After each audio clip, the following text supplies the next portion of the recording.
Olá, eu sou a Thelma e hoje é dia de Poderoso Chefão aqui no canal. E eu tô falando do filme e do livro. Ele completa o filme 50 anos, o livro é mais ou menos da mesma idade. Então é sobre Poderoso Chefão que a gente conversa hoje, mas antes eu queria convidá-los a se inscreverem aqui no canal, curtirem esse vídeo, me seguirem no Instagram, caso ainda não façam, porque lá é muito legal, tem conteúdos diferentes, mais leves, enfim, vale a pena seguir nos dois lugares. E o assunto aqui é Poderoso Chefão, porque no Oscar desse ano nós percebemos, além do tapa na cara, nós percebemos que faz 50 anos que o Poderoso Chefão foi lançado no cinema. Sim, foi em 1973, né, que ele foi lançado, ou melhor, em 72. Em 73, ele ganha 3 estatuetas do Oscar de melhor filme, melhor ator para o Marlon Brando e melhor roteiro. Roteiro esse adaptado do livro do Mário Puzo. E olha que interessante, gente. O Mário Puzo não escreveu só um livro, não. É uma sequência, é uma série. Assim como o filme se tornou uma série, os livros do Mário Puzo também formaram uma série que acho que tem 6 livros, sendo que o último deles foi lançado depois da morte dele. Olha só. Bom, voltando lá para 1969, Mário Puzo, terminando de escrever O Poderoso Chefão, ele recebe uma proposta da Paramount para adquirir aí os direitos autorais para se fazer o filme, antes mesmo dele terminar o livro. Olha só como eles já estavam percebendo aí a obra-prima. Pois é, e ele vende esses direitos autorais, e aí o Coppola é chamado, Francis Ford Coppola, é chamado pela Paramount para dirigir o filme. Mas olha, ele dirigiu e foi um certo arranca-rabo. Durante toda a filmagem, a Paramount queria economizar a qualquer preço e acusava o Francis Ford Coppola de estar gastando muito, de estar atrasado nas filmagens, coisa que não aconteceu, porque ele terminou as filmagens do que acabou sendo o segundo filme na preferência do público, voltando um pouco lá no IMDb, na informação que a gente tem na internet, segundo público, primeiro lugar é Um Sonho de Liberdade, e em primeiro lugar falei, né, em segundo é O Poderoso Chefão, seguido por Batman. Olha só que interessante. Então, a Paramount não facilitou muito a vida do Francis Ford Coppola, não, né? Tudo ela implicava principalmente em grana e tempo, principalmente, porque ela também implicou com a seleção dos atores. O Al Pacino, por exemplo, ela não concordava. Olha só. Mesmo o Marlon Brando, não sei, teve algumas diferenças aí. Achava, por exemplo, que a filmagem estava muito escura. E essa é uma característica do Poderoso Chefão. As imagens, né, as cenas são todas muito escuras. O Coppola já se defendeu para Paramount dizendo que tinha a ver com o lado sombrio da história, que de fato é bem sombria mesmo, né? Uma história de máfia que vocês conhecem bem, é a mais famosa de todas, é a mais bem escrita de todas. Mário Puzo, que é filho de italianos, mas morava em Nova York e conhecia um pouco toda essa história e consegue aí escrever esse romance que vai dar origem ao segundo filme aí na preferência do público.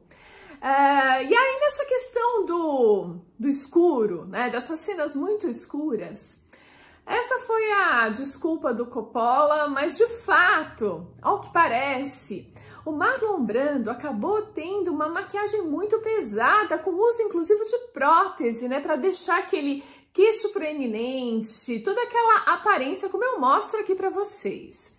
E isso pedia uma iluminação mais baixa para esconder um pouco disso, né? Enfim, outros atores também usaram próteses e maquiagem carregada para caracterizar da melhor forma possível esses personagens.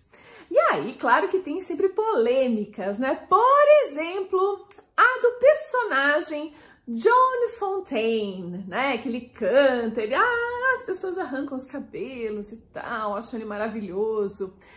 Enfim, ele era apadrinhado, né? Pela máfia e tal e coisa. Quem não gostou muito dessa história e desse personagem foi nada mais, nada menos que Frank Sinatra, que diz a lenda, teve uma biografia, uma história de vida muito parecida com essa, que no começo de carreira, a máfia talvez tenha dado uma mãozinha. Mas assim, o Frank Sinatra odiava esse tipo de comparação. O Mário Puzo, por sua vez, disse que não tinha nada a ver, que não foi inspirado nele. Mas ele, assim, diz que encontraram-se uma vez num restaurante e trocaram ofensas, principalmente o Frank Sinatra xingando o Mário Puzo, que onde já se viu, que aquilo e blá, blá, blá. Tanto é que muitas cenas foram suprimidas do filme depois desses embates que ocorreram, porque no livro a coisa é mais descarada.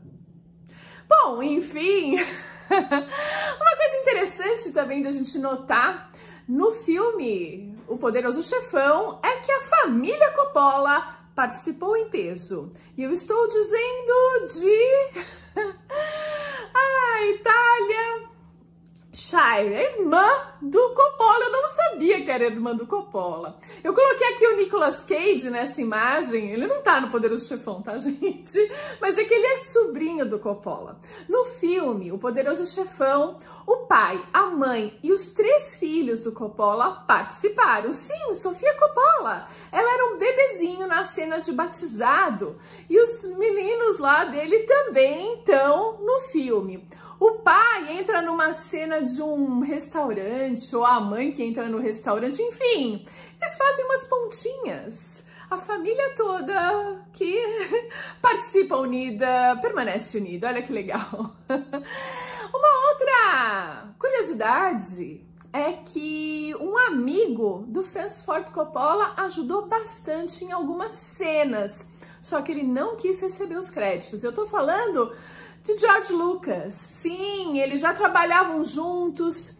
O Coppola parece que aceitou fazer o Poderoso Chefão para levantar uma grana aí, porque ele já tinha uns débitos anteriores, né, de filmes anteriores com o George Lucas. E o George Lucas se dispôs a fazer algumas cenas sem receber créditos para meio que ajudar nessa história, né?